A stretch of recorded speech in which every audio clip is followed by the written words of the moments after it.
Acara yang terakhir adalah acara yang kita tunggu-tunggu, yaitu Mau'idatul Hasanah dalam rangka Hotmil Quran bin Nador dan sekaligus memperingati tahun baru Islam 1440 Hijriah yang akan dibawakan oleh Al-Habib Al-Akhas Maulana Ridho bin Muhammad Al-Habsyi dari Pemalang, sekaligus doa penutup. Namun sebelum acara Mau'idatul Hasanah, izinkan saya sebagai pembawa acara, kurang lebihnya kami mohon maaf dan kami akhiri dengan ucapan wabillahi taufik wal hidayah. Wassalamualaikum warahmatullahi wabarakatuh. Kepada beliau Ridho Al-Habib Al-Akhas Maulana Al-Habib Ridho bin Muhammad Al-Habsyi dan Al-Habib Nizar bin Ali Al-Habsyi, al-waktu wal makan tafadhol. Allahumma sholli ala Muhammad. Allahumma sholli alaihi. Allahumma sholli ala Muhammad. Allahumma sholli ala Sayyidina wa Maulana Muhammad. Tala'al badru alaika bi'asaniyatil wada wajaba syukru alaina mada'a lillahi idha tala'al badru alaina bi'asaniyatil wada wajaba syukru alaina mada'a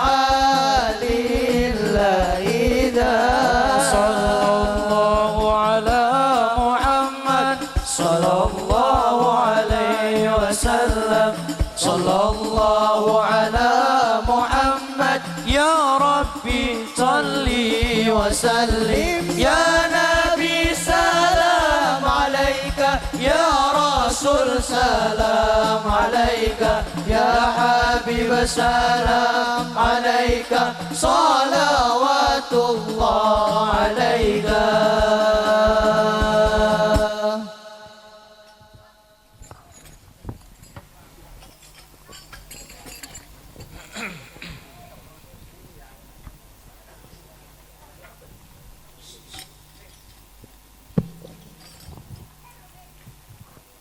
Assalamualaikum warahmatullahi wabarakatuh. Waalaikumsalam warahmatullahi wabarakatuh. Alhamdulillah. Alhamdulillah alladzi takarrama alaina bi syahri syahrul Muharram walladzi tabaraka alaina bi sayyidi khairil anam nas'aluhu tabaraka wa ta'ala an yahtim lana wa lakum bi ahsanil hitam wa nusalli wa nusallim ala sayyidina wa habibina wa syafi'ina wa qurrati ayunina Muhammad dzu syafa'atil uzma yaumaz ziham wa ala alihi wa ashabihi alladzina sabaquna bil imani wal islam. Amma ba'd. Alhamdulillahi rabbil alamin. Puji syukur kehadirat Allah Subhanahu wa ta'ala yang telah memberikan nikmat, yang telah memberikan taufik dan hidayah, yang telah mengkaruniakan sehat wal afiah sehingga kita dikumpulkan oleh Allah Subhanahu wa ta'ala di bulan yang diberkahi oleh Allah, di bulan yang dimuliakan oleh Allah, kumpul dalam acara yang mulia bersama orang-orang mulia, membacakan kisah daripada insan termulia. Mudah-mudahan kita dikumpulkan bersama orang-orang yang mulia, amin ya rabbal. Ingkang kula hormati lan kula ta'zimi wabil khusus Sayyidul Walid Al-Habib Nizar ibn Ali bin Saleh bin Idrus Al-Habsyi, mata Allah fituli hayatih.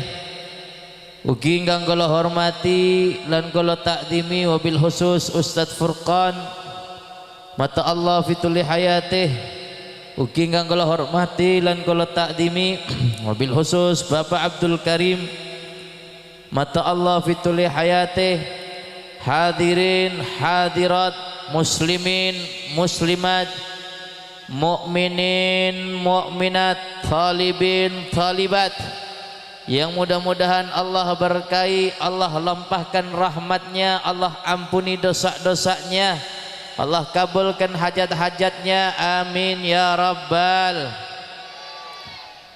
Alhamdulillah, kenikmatan yang paling besar dikumpulkannya kita di dalam keadaan sehat walafiat, di dalam majlis zikir yang dimuliakan oleh Allah, menyebut nama Allah subhanahu wa ta'ala di dalam rangka haflatul qiraatu khatmil Quran bin Nazar dan peringatan tahun baru Islam bulan Muharram tahun 1444 Hijriyah, yang mana pada malam hari ini adalah malam yang ketiga, masih tercium bau-bau tahun barunya. Mudah-mudahan di tahun baru Islam ini iman kita tambah baru, iman kita tambah baik, iman kita tambah kuat, kecintaan kita tambah kuat, kecintaan kita kepada Allah dan Nabi-Nya tambah kuat, tambah istiqomah, amin ya rabbal. Allah subhanahu wa ta'ala di dalam memilih seorang hambanya, ketika Allah ingin menjadikan hamba tersebut menjadi hamba yang baik, maka Allah subhanahu wa ta'ala mudahkan langkah hamba tersebut untuk menuju tempat yang baik. Ketika anda dipilih oleh Allah subhanahu wa ta'ala di dalam majlis yang mulia ini adalah kesempatan yang Allah berikan untuk kita agar kita menjadi hamba yang baik. Kesempatan yang diberikan oleh Allah subhanahu wa ta'ala terkadang enggak diberikan kepada orang-orang umum, diberikan kepada orang-orang yang khusus, diberikan kepada orang-orang yang diistimewakan oleh Allah subhanahu wa ta'ala, sehingga terkadang saking kita cintanya kepada majlis-majlis ilmu, jarak tidak terpengaruh apapun. Saking cintanya Allah kepada kita, Allah berikan taufik, Allah mudahkan langkah kita untuk menuju ke tempat kebaikan, maka jarak jauh pun terasa dekat. Begitulah sunatullah yang mana Allah berikan kepada hamba-hambanya yang dipilih oleh Allah agar kita menjadi hamba yang lebih baik lagi, taat kepada Allah subhanahu wa ta'ala, taat kepada baginda Nabi Muhammad sallallahu alaihi wasallam. Ketaatan kita kepada Allah bisa dibuktikan kumpulnya kita di dalam majlis ini, dalam acara khatmil Quran, yang mana pembacaan Al-Quran tersebut adalah bentuk ketaatan kita kepada Allah subhanahu. Kita kalau hidup di dunia, kalau tidak mengandalkan ketaatan kepada Allah, nggak ada jaminan kita selamat daripada dunia, Bu. Kalau kita hidup di dunia, nggak ada wasilah untuk mendekatkan diri kita kepada Allah. Bagaimana kita berhadapan Allah, bagaimana kita nanti masuk ke dalam surganya Allah, kalau tidak ada suatu wasilah, suatu amal yang mendekatkan diri kita kepada Allah subhanahu wa ta'ala. Makanya ketika baginda Nabi Muhammad sallallahu alaihi wasallam di dalam sebuah hadisnya, Rasulullah ditanya oleh para sahabat, wahai Rasulullah, dulluni ala tariq, tunjukkan kepada kami jalan untuk menuju Allah subhanahu wa ta'ala. Kemudian baginda Nabi Muhammad sallallahu alaihi wasallam menyebutkan bahwa jalan untuk menuju Allah dengan melakukan ketaatan kepada Allah dan menjauhi maksiat terhadap Allah subhanahu. Di dunia enggak ada yang selamat kemaksiatan, betul. Di dunia enggak ada orang selamat daripada dosa, betul. Di dunia enggak ada orang yang terlepas daripada kesalahan, betul. Di dunia enggak ada orang yang terlepas daripada kemaksiatan, betul. tapi kita minta sama Allah kemaksiatan apapun yang kita lakukan jangan sampai kita diharamkan oleh Allah untuk melakukan kebaikan. Kebaikan-kebaikan semacam inilah yang malam hari ini kita kumpul. Kebaikan semacam inilah yang bisa menghapus dosa-dosa kita yang lewat dan dosa kita yang akan datang. Amin ya rabbal alamin. Berkah dengan membaca Al-Quran. Bagaimana baginda Nabi Muhammad sallallahu alaihi wasallam, beliau bersabda, "Iqra'ul Qur'an fa inna yati yaumal qiyamah syafi'an li ashabihi." Kata Nabi Muhammad sallallahu alaihi wasallam, bacalah Al-Qur'an karena sesungguhnya nanti Al-Qur'an yang kita baca akan menjadi syafaat kita kelak di yaumul qiyamah. Al-Imam Ali bin Abi Thalib karamallahu wajhah, beliau mengkisahkan ada suatu kisah bahwasanya di zaman Imam Ali bin Abi Thalib karamallahu wajhah ada seseorang yang maaf amalnya baik banyak, amal buruknya juga banyak, namanya imbang. Betul, kebaikan yang dilakukan banyak, kemaksiatan yang dilakukan juga banyak. Ini orang yang amal buruk dan amal baiknya seimbang, tapi dia punya keistimewaan, setiap malam dia nggak pernah tidur kecuali setelah membaca surat As-Sajdah. Surat apa? Surat As-Sajdah. Setiap malam. Dan membaca surat As-Sajdah ini adalah ajaran daripada baginda Nabi Muhammad sallallahu alaihi wasallam. Diriwayatkan daripada Sayyidatuna Aisyah radhiyallahu anha, beliau mengatakan Rasul tidak pernah tidur kecuali setelah membaca surat As-Sajdah. Jadi ini orang amal baiknya banyak, tapi amal maksiatnya juga banyak. Suatu ketika orang ini telah wafat, dimasukkan ke dalam liang kubur. Masuk ke dalam liang kubur, orang yang ngantarkan jenazah sudah pada pergi, datang malaikat munkar nakir. Kira-kira kalau malaikat munkar nakir datang nanyain vaksin atau tidak? Malaikat munkar nakir datang kira-kira nanyain BPJS atau tidak? Yang ditanya sama malaikat munkar nakir apa, Pak? Yang ditanya sama malaikat munkar nakir apa? Keimanan kita kepada Allah. Siapa yang diikuti oleh orang yang di dalam kubur? Apakah mengikuti Allah atau tidak? Apakah mengikuti baginda Nabi Muhammad atau tidak? Ataukah beragama Islam atau tidak? Apakah dia membaca Al-Quran atau tidak? Dan lain sebagainya. Betul? Munkar nakir datang, sudah dapat catatan. Catatannya apa? Ini orang yang di dalam kubur kemaksiatannya banyak. Kemaksiatannya banyak. Ketika dilihat kemaksiatannya banyak, malaikat munkar nakir sudah siap, Pak. Malaikat munkar nakir ini wajahnya berubah-ubah. Kalau yang meninggal orangnya orang yang beriman, orang yang takwa kepada Allah, amal ibadahnya baik, meninggal dalam keadaan baik, sedikit dalam melakukan kemaksiatan, ini munkar nakir datangnya dengan senyum. Tapi ketika orang ini dikuburkan, munkar nakir datang dengan wajah yang luar biasa, yang menyeramkan dan menakutkan.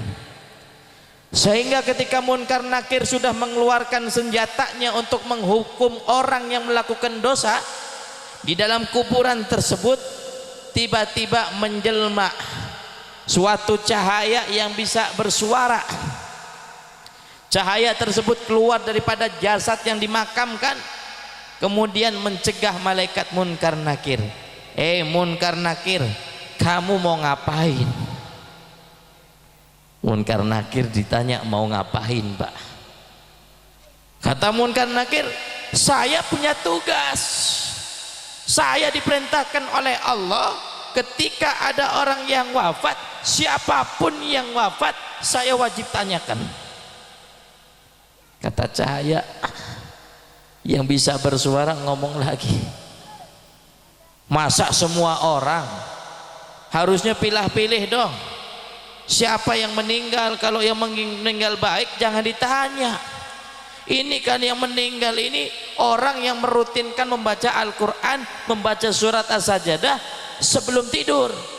Masa juga ditanya? Kata Munkar Nakir, enggak pengaruh. Mau dia baca Al-Quran, mau dia baca apa, pokoknya kalau dia masuk ke dalam liang kubur, dia melakukan dosa, saya wajib tanya. Kata cahaya yang bisa berbicara tadi ngomong lagi, Munkar Nakir, terus kamu itu membawa alat, bawa cambuk, itu cambuk mau dikasih ke siapa? Kata Munkar Nakir, ya untuk menyambuk orang ini, karena orang ini di dunianya banyak maksiat. Kata cahaya yang bisa ngomong, Munkar Nakir, kamu tahu aku tidak? Kata Munkar Nakir, nggak tahu. Aku adalah amalan Al-Quran yang dibaca sama orang ini, dan aku ada di dalam jasad orang ini. Masa iya kamu mau memukul seseorang yang jasadnya di dalamnya ada Al-Quran? Berarti sama saja kamu mukul kalamullah, sama saja kamu mukul Al-Quran. Munkar Nakir bingung. Benar juga, benar juga. Akhirnya ya sudah, kita angkat masalah ini, kita menghadap kepada Allah Subhanahu wa taala. Sesampainya kepada Allah, Munkar Nakir menjelaskan, wahai Allah, ini ada orang baru masuk ke liang kubur, mau ditanya sama saya Munkar Nakir, ini tiba-tiba muncul pembela ngelarang. Kata Allah, tanya. Nggak ada urusan pembela, larang, tanya. Nggak ada pilih-pilih, tanya siapapun masuk ke liang kubur, tanya. Tiba-tiba yang cahaya tadi ngomong sama Allah, ya Allah, bukankah kekasihmu Muhammad berkata, ikra'ul Qur'an fa inna ya'ti yaumal qiyamah syafi'an li ashabih. Kekasihmu Nabi Muhammad SAW berkata, bacalah Al-Quran karena sesungguhnya Al-Quran nanti bisa menjadi pensafaat, penolong di yaumul qiyamah, dan aku adalah Al-Quran yang dibaca oleh orang tersebut. Akhirnya kata Allah, kalau begitu selamatkan orang tersebut berkah daripada Al-Quran. Nikmat atau nikmat? Nikmat atau nikmat? Makanya salah satu wasilah untuk sampai kepada Allah Subhanahu wa taala dengan membaca Al-Quran. Saya ada satu kisah, seorang suami istri, ibu-ibu, bapak-bapak. Ini istrinya luar biasa. Terkadang ada suami biasa-biasa saja tapi istrinya luar biasa. Suami sama istri itu macam-macam. Ada yang istrinya solehah, suaminya soleh. Ada yang suaminya tidak soleh, istrinya solehah. Ada yang suaminya soleh, istrinya tidak solehah. Ada yang suaminya tidak soleh, istrinya juga tidak solehah. Ini ada istri yang solehahnya luar biasa. Setiap apapun amal dia mau melakukan apa pasti baca Bismillahirrahmanirrahim. Setiap mau melakukan amal pasti baca Bismillahirrahmanirrahim. Mau makan Bismillah, masuk rumah Bismillah, naruh handphone Bismillah, naik motor Bismillah, naruh duit di dompet Bismillah. Pokoknya amal apa saja yang mau dilakukan baca sampai-sampai mau minum pun Bismillah. Sayang minumnya belum datang.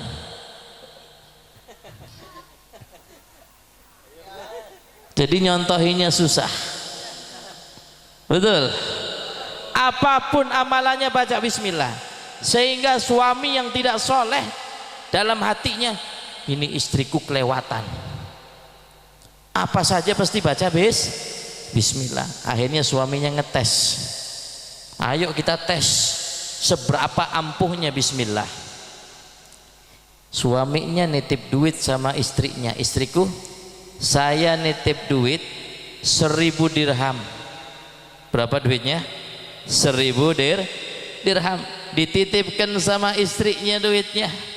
Setelah dititipkan duitnya sama istrinya, istrinya naruh duitnya di lemari, dimasukkan ke dalam plastik, ditaruh di bawah baju, ditutup lemari sambil baca Bismillahirrahmanirrahim. Suaminya ingin membuktikan bahwa kalimat Bismillahirrahmanirrahim tidak akan bisa menolong istrinya, sehingga apa? Suaminya nakal, Pak. Suaminya nakal. Tiba-tiba malam-malam bangun, duit yang ada di lemari, duitnya suaminya diambil sendiri sama suaminya, dibuang ke sumur. Diambil itu duit 1.000, dilempar ke sumur, Pak. Untuk apa? Untuk mengalahkan istrinya yang selalu membaca Bismillah. Suaminya nakal. Kenapa? Karena nggak suka kalau istrinya selalu baca Bismillah, selalu punya keyakinan dengan Bismillah. Sehingga malam-malam ambil duitnya, dilempar ke sumur. Pagi-pagi suaminya datang ke tempat istrinya, istriku, saya mau ngambil duit yang saya titipkan kepada engkau 1.000 dirham. Istrinya nggak tahu apa-apa, betul. Dikira duitnya masih ada di lemari. Tiba-tiba istrinya dengan percaya dirinya, saking percaya dirinya, istrinya datang ke tempat kamarnya, masuk ke dalam kamarnya, membuka lemari dengan bacaan Bismillahirrahmanirrahim. Tiba-tiba suaminya dalam hati senyum, hahaha, duitnya sudah enggak ada. Tapi istrinya dengan yakin membuka lemari Bismillahirrahmanirrahim. Tiba-tiba Allah memerintahkan malaikat, wahai malaikat Jibril, cepat turun ke bumi, selamatkan orang yang selalu menyebutkan namaku. Selamatkan orang yang selalu menyebut namaku. Akhirnya apa? Malaikat mengambil duit yang ada di sumur, diletakkan lagi ke lemari tanpa kelihatan apapun. Setelah dibuka lemari, duitnya masih utuh. Suaminya kaget, Pak. Berkah apa itu? Berkah Bismillahirrahmanirrahim. Kenapa kok nggak ampuh sekarang? Betul. Kenapa Bismillahirrahmanirrahim kok nggak ampuh sekarang? Setan dibacain Bismillahirrahmanirrahim malah ketawa, Pak. Benar nggak? Sampean pernah ngadepi orang kesurupan? Kesurupan dibacain Bismillahirrahmanirrahim harusnya langsung kebakar. Sekarang dibacain rotib hadad, dibacain rotib atos, setanin jawab, aku wis apal. Gini betul. Leres nama betul. Bismillahirrahmanirrahim yang zaman dahulu ampuh. Kalimat la ilaha illallah, api menyala dengan kalimat la ilaha illallah padam, Pak. Api ada kebakaran, Sohibul Bait baca la ilaha illallah, apinya padam. Bismillahirrahmanirrahim, duit yang sudah hilang, duit dilempar ke sumur, kembali lagi ke tempat lemari. Ampuh, Pak. Ampuh. Kiai, ulama-ulama dulu kalau ada orang datang, Pak Kiai, saya punya anak lagi sakit. Pak Kiai, saya punya hajat ini. Pak Kiai, saya pingin dagangan saya laris. Pak Kiai, saya punya hajat biar cepat jodoh. Kiainya cuma megang air sebentar, Dok. Bismillahirrahmanirrahim. Berkah. Ampuh, Pak. Kalau saya ki mboten. Banyune diwaca 5 menit, 10 menit tetep ora ampuh. Dodolane sepi ya sepi, jodone ora teko-teko. Nggih to mboten? Sing salah napa niku? Bismillahirrahmanirrahim napa tiange? Tiange sing maos Bismillahirrahmanirrahim pun boten enten gadah keyakinan datang Allah Subhanahu wa ta'ala. Makanya Allah akan menunjukkan kekuasaan dan kebesarannya bagi mereka yang yakin sama Allah Subhanahu wa ta'ala. Kalau enggak yakin, bagaimana mau ditunjukkan sama Allah? Kalau Anda yakin ngomong Bismillahirrahmanirrahim jadi. Tapi kalau anda nggak yakin mau baca surat apa saja nggak akan ampuh. Betul, betul. Makanya itu luar biasanya daripada karomah, mukjizat daripada Al-Quran yang dibawa oleh baginda Nabi Muhammad sallallahu alaihi wasallam. Al-Quran disebutkan sebagai pengobat, menjadi pengobat daripada penyakit, menjadi obat daripada segala penyakit. Siapapun orangnya sakit dibacain Al-Quran sembuh, Pak. Betul, betul. Sakitnya kayak apa dibacakan Al-Quran sembuh, karena Allah yang ngomong. Tapi sekarang kita baca Al-Quran, khatmil Quran 30 juz, tetap yang sakit tetap sakit, yang kesurupan tetap kesurupan. Kenapa? Karena ketika kita baca, keyakinan kita kepada Allah subhanahu wa ta'ala berkurang. Na'udzubillah min dzalik. Makanya ada kegiatan-kegiatan seperti ini untuk membangkitkan ghirah kita kepada Al-Quran, agar kita semangat lagi mendidik anak kita menjadi anak yang soleh dan solehah dengan tarbiyah apa yang ada di dalam Al-Quran, mengikuti jejak daripada baginda Nabi Muhammad sallallahu alaihi wasallam. Sayyidatuna Aisyah radhiyallahu anha ketika ditanya oleh sahabat, kaifa khuluquh Rasulullah sallallahu alaihi wasallam, bagaimana akhlaknya Rasulullah sallallahu alaihi wasallam, dijawab sama Siti Aisyah, akhlaknya adalah Al-Quran. Akhlaknya Nabi ada di dalam Al-Quran, semuanya ada dalam Al-Quran. Sekarang faqad hajarna Al-Quran, kata Imam Haddad, sudah Al-Quran ini kita sudah tinggalkan. Fi qulubihim sayatin yadik min tilawatil Quran wal julus fil masjid, kata Imam Abdullah Haddad. Orang-orang sekarang kenapa hatinya sempit, hatinya gelisah, suka boring, suka bete, nggak jelas, nggak enak, nggak nyaman, nggak bahagia, sumpek. Kenapa? Fi qulubihim sayatin, karena di dalam hati mereka ada setan-setannya. Kenapa? Yadikum min tilawatil Quran, kalau baca Al-Quran rasanya kok sumpek, baca Al-Quran kayaknya ngantuk, baca Al-Quran belum dapat 1 juz sudah lemes. Kalau baca handphone sampai 8 jam matanya masih melek, betul. Mainan TikTok 1 jam 2 jam masih kuat, betul. Baca Al-Quran 1 juz 15 menit, Masya Allah, gangguannya luar biasa. Betul atau betul? Betul atau betul? Faqad hajarna Al-Quran, Al-Quran sudah kita tinggalkan. Jadi apa? Hatinya sempit, hatinya gelisah. Yadik min tilawatil Quran, baca Quran gak senang. Bahkan disebutkan di dalam sebuah hadis Nabi Muhammad SAW, tanda daripada orang yang beriman adalah mereka yang berbahagia di saat melakukan kebaikan, dan mereka yang bersedih di saat melakukan dosa. Anda baca Al-Quran senang atau tidak?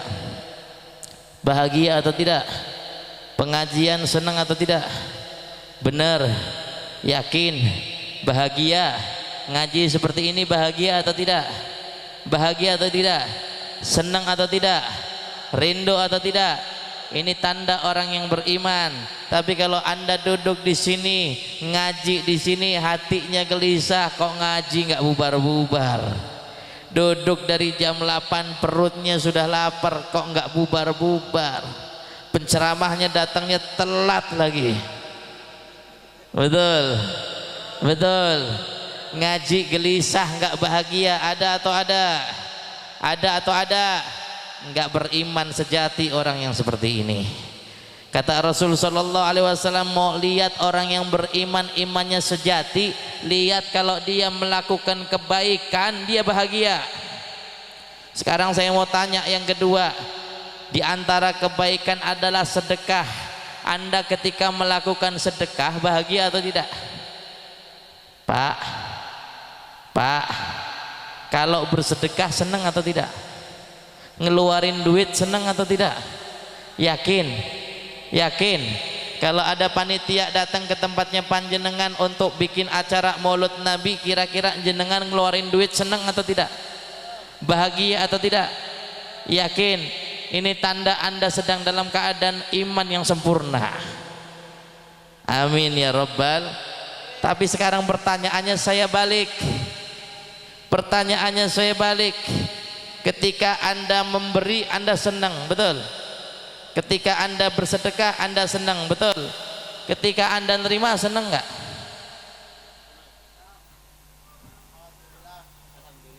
Memberi senang. Senang. Bisa ngasih senang. Bersedekah senang. Iman namanya. Nerima senang. Senang enggak? Dikasih duit nerima senang. Senang enggak? Senang. Senang. Ngeluarin senang. Senang. Nerima senang. Sekarang saya tanya, lebih senang mana, ngeluarin atau nerima? Bu, Pak, Anda lebih senang nerima atau ngeluarin? Yang kompak, senang nerima atau ngeluarin? Katanya tadi senang nerima. Senang sedekah atau senang nerima? Senang nerima.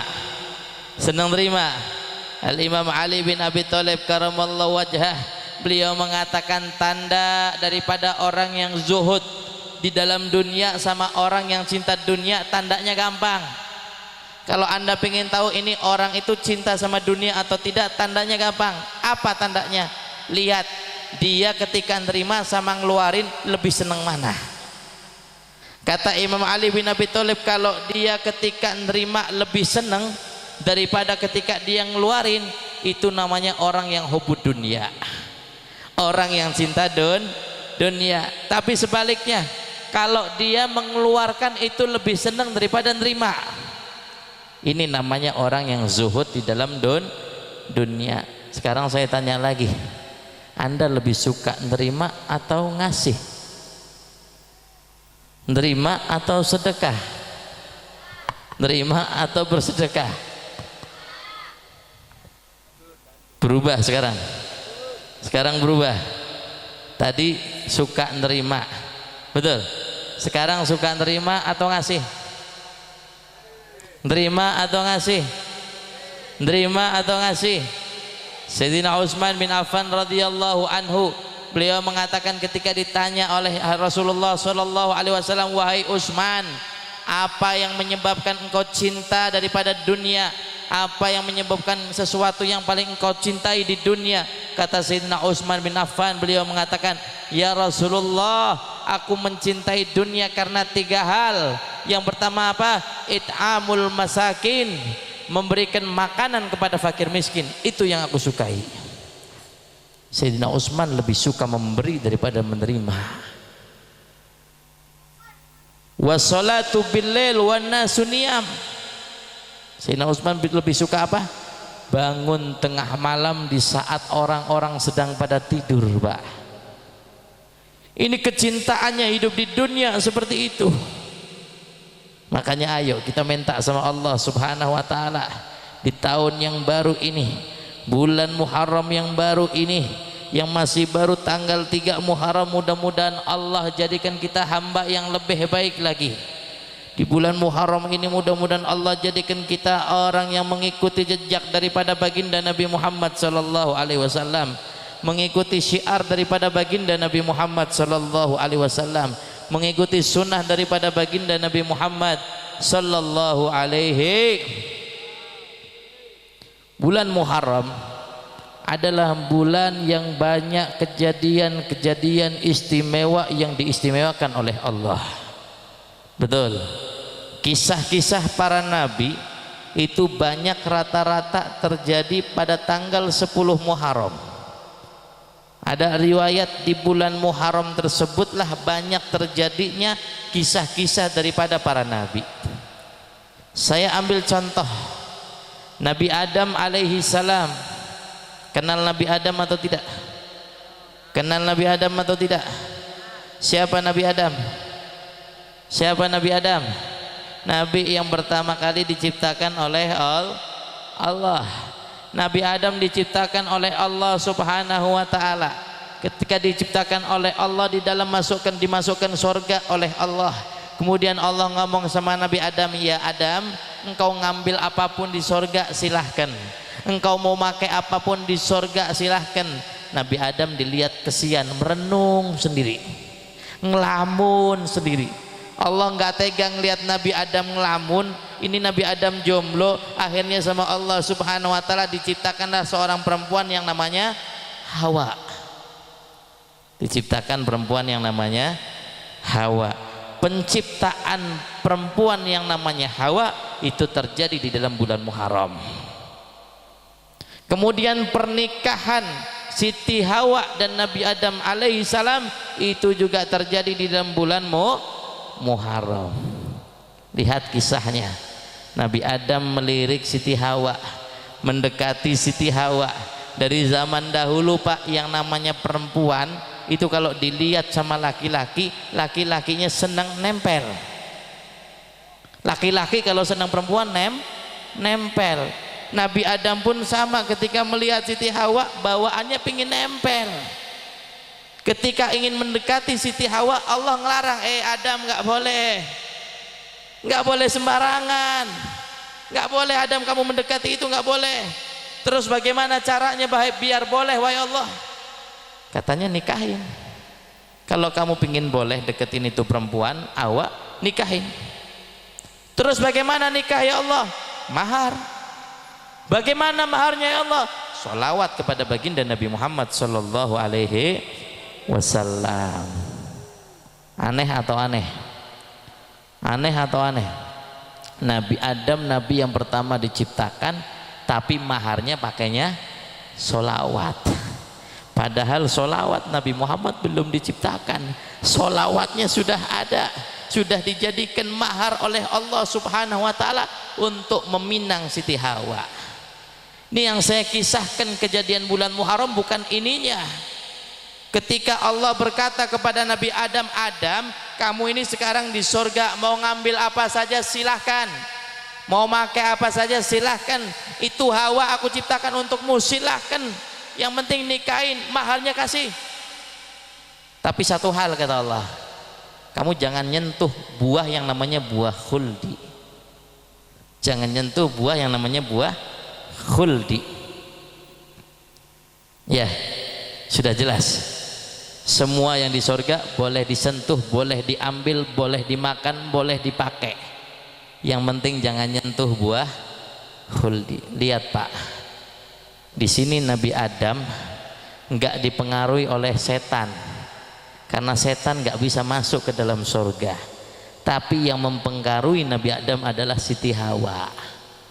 Kata Siti Hawa, Adam makan saja, kan ini di surga, apa saja boleh dimakan lah, masa enggak? Kata Nabi Adam, enggak boleh. Kata Allah enggak boleh dimakan. Kata Siti Hawa, udah masa enggak boleh, ini kan di surga, enggak mungkin ada apa-apa, makan aja sedikit, ngilangin penasaran. Jadi yang namanya perempuan dari dulu suka ngerayu, bukan perempuan sekarang aja Pak. Dari zamannya Nabi Adam yang namanya perempuan suka ngerayu, suka mempengaruhi, sehingga akhirnya Nabi Adam terpengaruh dengan Siti Hawa. Ambillah itu buah khuldi, dimakannya buah khuldi, sampai-sampai Nabi Adam alaihissalam itu bingung. Dia megang perut muter-muter Nabi Adam. Kenapa muter-muter? Karena di dalam surga tidak bisa mengeluarkan kotoran. Di surga enggak ada kotoran. Anda makan apapun enggak akan jadi kotoran. Anda minum apapun enggak akan bisa kencing. Kenapa? Enggak ada di surga kotoran. Tapi ketika makan buah khuldi, Nabi Adam megang perut, mutar-muter Pak, di surga Pak, muter, bingung dia, perutnya dipegang-pegang. Kenapa ini perut nggak seperti biasanya, kayak ada yang mau keluar. Sehingga Allah Subhanahu wa taala memerintahkan malaikat untuk mendekati Nabi Adam.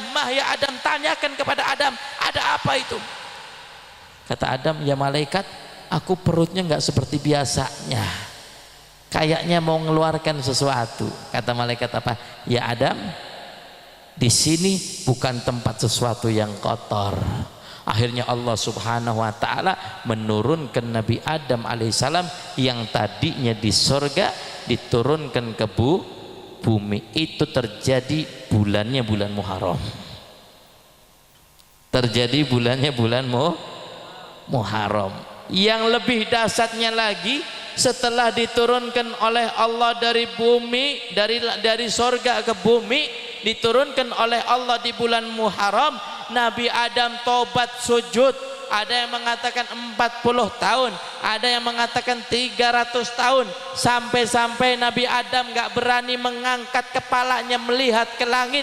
Kenapa? Karena sadar Nabi Adam melanggar suatu peraturan yang diberikan oleh Allah subhanahu wa ta'ala. Satu peraturan dilanggar, 300 tahun gak mau melihat langit, malu sama Allah. Pak, satu peraturan dilanggar, 300 tahun sujud nggak mau lihat langit, malu sama Allah. Pak, satu peraturan dilanggar, 300 tahun sujud nggak mau lihat langit, malu sama Allah.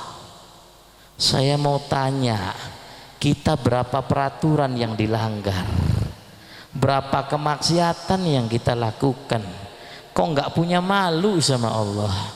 Betul? Nabi Adam cuma satu pelanggaran yang dilakukan, 300 tahun untuk menatap langit saja tidak mempunyai keberanian. Bahkan saking gak punya beraninya, Nabi Adam meneteskan air mata meminta ampunan kepada Allah subhanahu wa ta'ala, sampai-sampai Nabi Adam alaihissalam di dalam sujudnya menyebutkan, Rabbana dhalamna anfusana wa illam taghfir lana wa tarhamna lanakunanna. Langsung diterima tobatnya? Belum. Ketika menyebutkan nama Muhammad, Allahumma bihormati Sayyidina Muhammad faghfirli.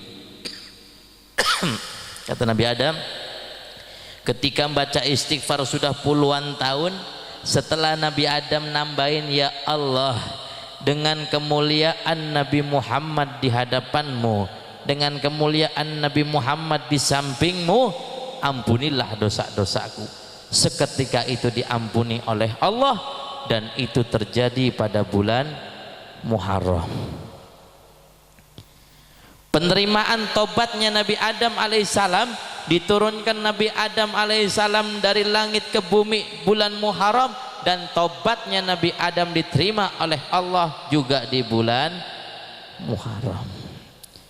Jadi banyak kejadian-kejadian.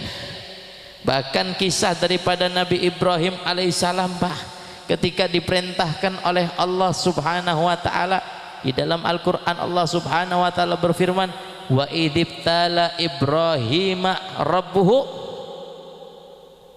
bikalimatin fa'atammahunna. Kata Allah subhanahu wa ta'ala, wa idibtala Ibrahima rabbuhu, ketika Nabi Ibrahim alaihissalam dianjarkan oleh Allah, diperintahkan oleh Allah sebuah perintah di antara perintah yang diturunkan oleh Allah kepada Nabi Ibrahim untuk melakukan sunat, Pak. Saat itu secara logika usianya Nabi Ibrahim 80 tahun. Bayangke, Pak, nek sampean sunat ngikuti umurnya Nabi Ibrahim pripun? Gini boten? Ya alot ya komplit. Gini boten? Lurus boten? Itu perintah diturunkan oleh Allah kepada Nabi Ibrahim alaihissalam. Nabi Ibrahim tidak panjang lebar, selagi itu perintah dari Allah dilakukan, dan itu terjadi pada bulan Muharram. Paham atau paham? Paham atau paham? Dan ada kejadian lebih istimewa lagi. Di bulan Muharram banyak kejadian-kejadian, tapi yang lebih luar biasa kejadian di dalam bulan Muharram adalah kejadian tahun kesedihan. Di antaranya adalah dibunuhnya cucu yang paling dicintai oleh baginda Nabi Muhammad sallallahu alaihi. Siapa itu? Siapa itu? Sayyidina Imam Husain bin Ali bin Abi Thalib karamallahu wajhah. Sekarang orang kalau menceritakan Imam Husain pada takut, Pak. Wah, nanti kalau cerita Imam Husain takut dibilang. Betul. Betul. Sehingga ahli sunnah wal jamaah kalau cerita tentang Imam Husain takut. Padahal Imam Husain ini miliknya ahli sunnah wal jamaah.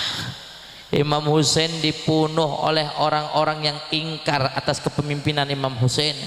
Imam Husain dipenggal kepalanya.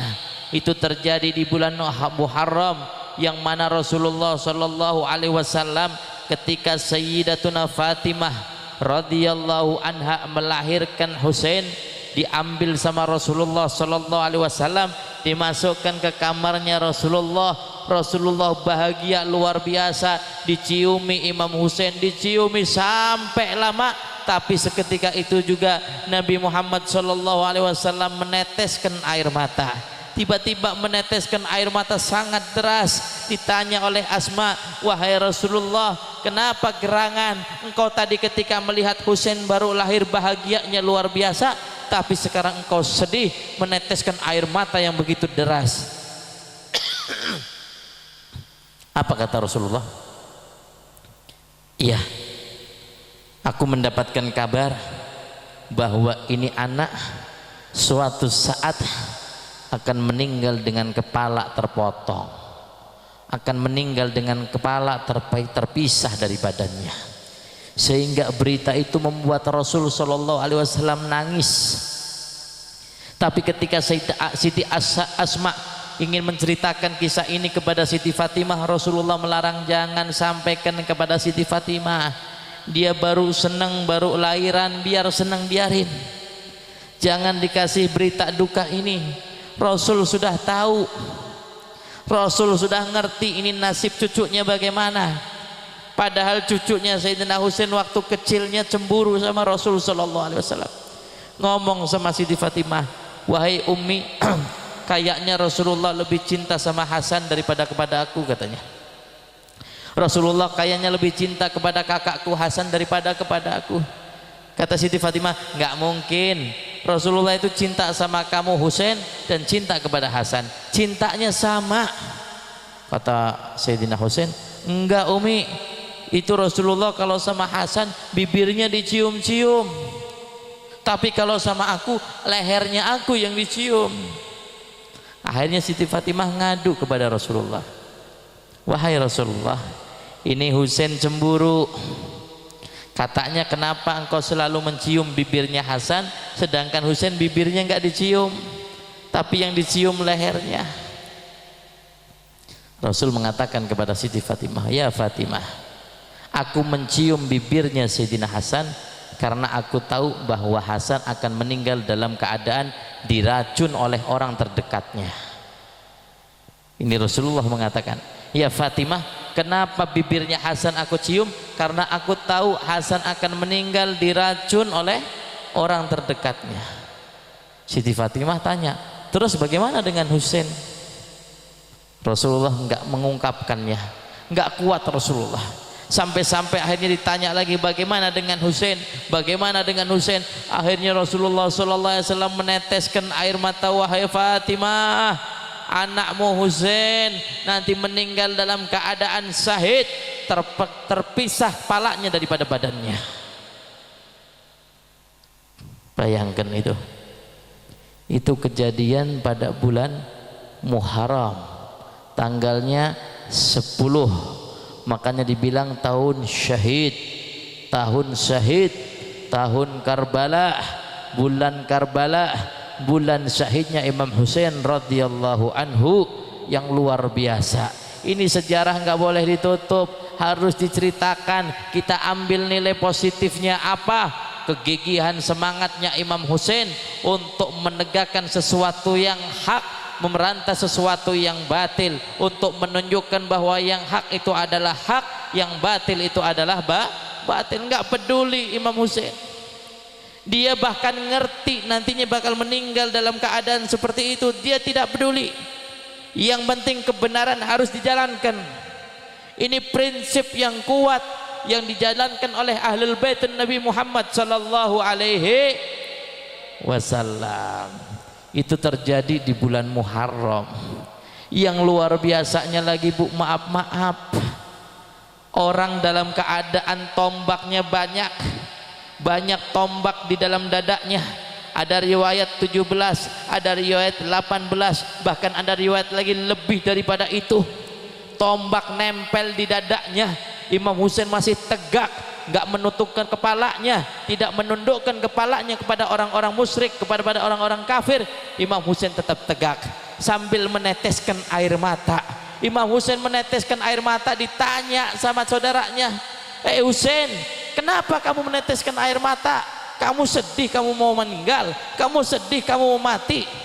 Kata Imam Husain, enggak, kematian ini aku rindukan, aku ingin bertemu dengan Rasul, ingin bertemu dengan Allah. Terus kenapa kamu nangis? Kenapa kamu sedih?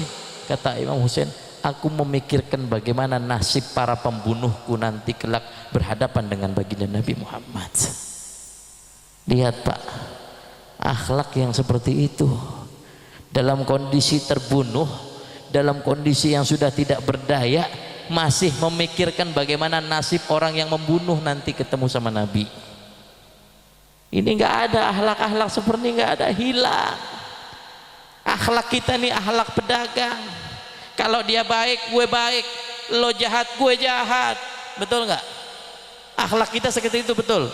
Akhlak kita sekarang seperti itu. Anda baik sama saya baik sama Anda. Anda tidak baik sama saya tidak baik sama Anda. Betul? Ini akhlak kita. Akhlak Imam Husain nggak seperti itu. Apa akhlaknya? Aku mikirkan bagaimana nasib para pembunuhku nanti ketemu sama Nabi Muhammad sallallahu alaihi wasallam. Ini akhlak didapatkan dari mana? Dari ayahnya Imam Ali bin Abi Thalib karamallahu wajhah. Sampai-sampai Imam Ali mengatakan, jangan sampai diceritakan kisah wafatku kepada anak cucuku, biar jangan ada yang benci kepada para pembunuhku. Imam Ali begitu, ayahnya begitu, ngajarkan untuk tidak benci, ngajarkan untuk cinta, ngajarkan untuk tidak mempunyai dendam dan lain sebagainya.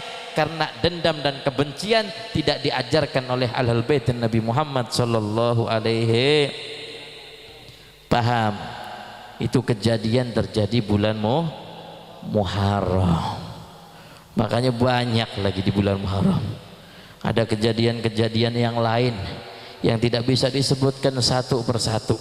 Yang intinya bulan Muharram ini kita jadikan momen untuk kita berubah menjadi lebih baik lagi, Pak. Betul? Udah nggak usah mikirin yang lewat. Habib saya dulu kemaksiatan banyak, Habib saya dulu banyak melakukan kesalahan, Habib saya dulu banyak dosa. Nggak apa-apa yang dulu, yang sekarang. Kembali kepada Allah subhanahu wa ta'ala. Pintu tobatnya Allah terbuka lebar bagi mereka yang mau tobat kepada Allah subhanahu wa ta'ala. Seorang pemabok, seorang pembunuh, seorang penzina, maksiat apapun, selagi Anda tobat kepada Allah, bersungguh-sungguh dalam tobatnya, kembali kepada Allah, Allah ampuni dosa-dosanya, maka saat itu juga kata Imam Ali bin Abi Thalib karamallahu wajhah, saat itu juga menjadi hari yang terbaik untuk Anda. Di saat taubat kita diterima oleh Allah subhanahu wa ta'ala, rubah kebaikan kita menjadi lebih baik lagi, rubah keburukan kita menjadi tinggal keburukannya menjadi lebih baik lagi, rubah sifat kita yang tidak baik menjadi sifat yang baik lagi, mengikuti teladan baginda Nabi Muhammad sallallahu alaihi wasallam. Bulan Muharram tahun baru jangan dijadikan sebuah ajang saja, rame-rame obor, pawe obor, rame-rame merayakan tahun baru Islam. Bukan itu intinya. Memperkuat iman kita, menjaga ahli sunnah wal jamaah, memperkuat kecintaan kita kepada baginda Nabi Muhammad, mensiarkan agama baginda Nabi Muhammad sallallahu alaihi wasallam, taubat kepada Allah Subhanahu wa taala, hijrah, tinggalkan akhlak-akhlak yang baik. Perempuan-perempuan sekarang sudah mulai tidak mempunyai rasa malu, dirusak oleh medsos, baik masuk ke TikTok, masuk ke Facebook, masuk ke Twitter, masuk ke yang lainnya, mereka menebarkan auratnya kemana-mana. Naudzubillah min dzalik. Ini yang melukai Rasul sallallahu alaihi wasallam. Percuma kalau Anda mengatakan selamat tahun baru Islam, tapi engkau melemparkan kotoran kepada baginda Nabi Muhammad sallallahu alaihi wasallam. Rubah, taat kepada Nabi Muhammad sallallahu alaihi wasallam, taat kepada Allah Subhanahu wa taala, auratnya dijaga. Antum mempunyai kemuliaan di hadapan Allah Subhanahu wa taala. Maaf untuk para pemuda dan pemudi Anda yang diandalkan oleh Allah Subhanahu wa taala. Bahkan Allah Subhanahu wa taala dalam hadis qudsinya mengatakan, "Sabun," seorang pemuda, kata Allah Subhanahu wa taala, yang taat, yang melakukan kebaikan, meninggalkan kemaksiatan karena aku, kata Allah Subhanahu wa taala, maka dia di hadapanku seperti malaikat-malaikatku. Sekarang maaf, perempuan-perempuan mulai dirusak dengan medsos, betul? Betul. Akhlaknya mulai terganggu, betul? Betul. Jilbab sudah buat pajangan saja, betul? Betul. Main TikTok lenggak-lenggok, betul? Membuka auratnya kemana-mana, joget kemana-mana, betul? Luar biasa, mereka yang melakukan kemaksiatan berani terang-terangan di TikTok, di medsos. Kenapa Anda yang melakukan kebaikan nggak berani terang-terangan? Kalau semua TikTok dipenuhi dengan hal-hal yang tidak baik, Anda harusnya para santri, Anda harusnya umat Nabi Muhammad, isi itu medsos dengan kebaikan. Jangan kalah. Ini perangnya bukan perang pakai senjata, bukan. Ini perangnya perang medsos sekarang. Anda terjun ke dunia semua yang serba digital, Anda terjun ke dunia yang serba dunia maya. Di situ semuanya ditampakkan oleh Allah Subhanahu wa ta'ala. Maaf, ini perempuan-perempuan, maaf sekali lagi, maaf. Anda lihat di kota-kota luar sana sudah mulai banyak jelmaan-jelmaan LGBT, sudah mulai banyak jelmaan-jelmaan LGBT. Laki-laki gayanya kayak perempuan, lemah gemulai, betul, tangannya egak-egak, betul, pakaiannya bolong-bolong, betul, laki-laki jalannya seperti itu, betul. Jangan ngikutin tren seperti itu, ini trennya setan. Kalau mau ngikutin tren sholawat kepada baginda Nabi Muhammad sallallahu alaihi wasallam, jangan sakiti Nabi Muhammad. Nabi Muhammad rela mengorbankan apa saja untuk kita. Jangan sakitin Nabi Muhammad. Kuatkan kecintaan kita kepada baginda Nabi Muhammad. Keluar dari majelis ini niat tobat kepada Allah. Ya Allah, aku tobat mulai malam hari ini. Yang kemarin-kemarin aku joget-joget di TikTok, aku akan tinggalkan itu. Itu kemaksiatan, itu telah melukai hati engkau wahai Rasulullah. Maafkan kami ya Rasulullah, maafkan kami ya Rasulullah, maafkan kami ya Rasulullah. Aku telah mempermalukan engkau di hadapan Allah Subhanahu wa ta'ala. Engkau mengaku umatnya Nabi Muhammad, engkau buka auratmu, engkau tayangkan di mana-mana, engkau lihatkan di mana-mana, dilihat oleh beberapa orang. Naudzubillah min dzalik. Ini sama saja engkau menceridai baginda Nabi Muhammad sallallahu alaihi wasallam. Kita niat mulai malam hari ini keluar dari majelis ini taubatan nasuha.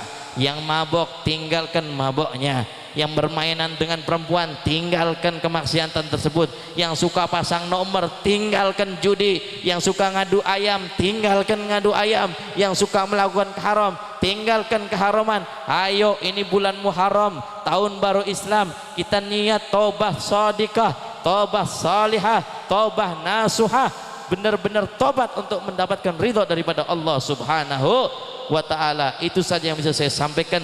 Jamnya sudah terlalu malam, 12:30. Mudah-mudahan yang disampaikan memberikan manfaat fid dini wad dunya wal akhirah. Insyaallah doa akan diberikan oleh Al Habib Nizar bin Ali bin Shalih Al Habsyi. Anda jangan bubar dulu, karena acara inti bukan ceramah, acara inti adalah di doanya. Jangan sampai Anda pulang nggak membawa doa yang nanti akan dibawakan. Mudah-mudahan hajat-hajat kita dikabulkan oleh Allah, yang sulit dimudahkan, yang sakit disembuhkan, yang penuh hajat dikabulkan hajatnya, yang banyak dosa diampuni dosa-dosanya. Amin ya rabbal alamin. Rabbi fanfa'na bi barakatihim wahdinal husna bi hurmatihim wa amitna fi tariqatihim wa mu'afati minal fitani fa ya rabbi tsabbitna alal haqqi wal huda wa ya rabbi akbitna ala khairi millati wa sallallahu ala sayyidina Muhammad wa ala alihi wa sahbihi wasallam wal afu minkum. Wassalamu alaikum warahmatullahi wabarakatuh.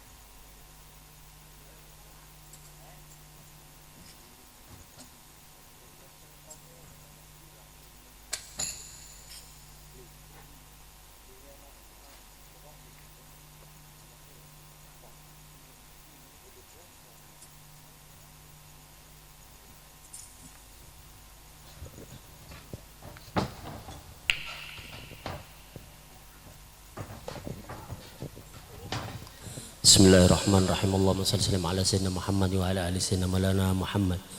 Allahumma nasta'udzuka wa nasta'udzuka adiyana wa anfusana wa ahlana wa auladana wa kulla syai'in ataytana. Allahumma jammilna bil afiyati was salamah wa haqqiqna bit taqwa wal istiqamah wa aidna mujibatina damah innaka sami'ud du'a. Waghfir lana wa liwalidina wa liwajhamil muslimin wal muslimat wal mu'minin wal mu'minat rahmatika ya arhamar rahimin. Allahumma ja'al istima'ana hadha istima'an wa iftiraqana iftiraqan maqsuman bi rahmatika. Rabbana hab lana min azwajina wa dhurriyyatina qurrata a'yun waj'alna lil muttaqina imama. Rabbana zalamna anfusana fa illam taghfir lana wa tarhamna lanakunanna minal khasirin. Rabbana atina fid dunya hasanah wa fil akhirati hasanah wa qina adzabannar. Wa sallallahu ala sayyidina Muhammad wa ala alihi wasallam. Subhana rabbika rabbil izzati amma yasifun wa salamun alal mursalin walhamdulillahi rabbil alamin. Bisirril Fatihah. A'udzu billahi minasyaitonir rajim. Ar-Rahmanir Rahim Maliki yaumiddin iyyaka na'budu wa iyyaka nasta'in ihdinas siratal mustaqim siratal ladzina an'amta 'alaihim ghairil maghdubi 'alaihim waladdallin. Amin amin. Rabbana ihtim lana bil ihman. Rabbana ihtim lana bil khair wa ihtim lana bil husnil khatimah bijahi walid Fatimah walhamdulillahi rabbil alamin.